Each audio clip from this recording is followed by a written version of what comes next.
Hai semua. Assalamualaikum dan selamat Hari Raya Aidilfitri. Sekarang maaf Zahir dan Matin. Sekarang ni saya berada di kampung, di rumah wan saya di Belayah, Palung 2, Feda Palung 2, Bahau. Sekarang ni saya berada di Palung. Palung 2 Belayah saya di Palung. Palung 2. Sekarang ni saya berada di kampung untuk sambutan Hari Raya Aidilfitri Maaf Zahir dan Batin. Mengucapkan kepada semua umat Islam dan semua negeri. Okey? Saya tengok ini. Ini.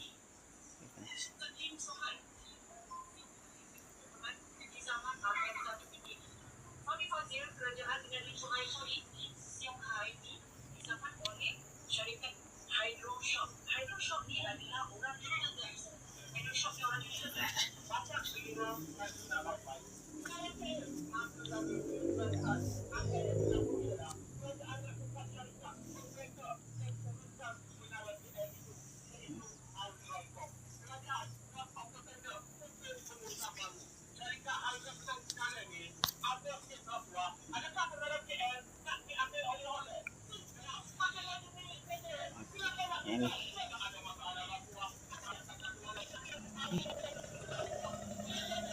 Jalan kampung ni ada Palung. Yang itu saya buat channel YouTube Gamin kan.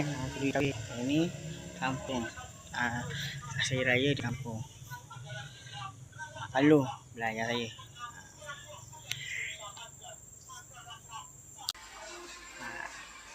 Itulah channel YouTube saya sekarang ni. Saya balik dah. Besok saya nak kerja. Taklah kerja ke besok. Tengoklah. Tengoklah kan. Tengok dia semua. Selamat Hari Raya Maaf Zahir dan Batin dan minta maaf kepada semua kalau ada salah silap saya sekarang ini sepanjang saya buat YouTube video ini, video yang sebelum ni. Saya minta maaf kepada semua. Kalau tak menarik ke, minta maaf. Cerita kosong. Akan berjumpa lagi di channel YouTube yang akan datang bersama dengan saya di channel YouTube Ikhwan Imran. InsyaAllah kalau ada rezeki kita akan jumpa lagi. See ya. Assalamualaikum warahmatullahi wabarakatuh. Selamat Hari Raya semua. Bye.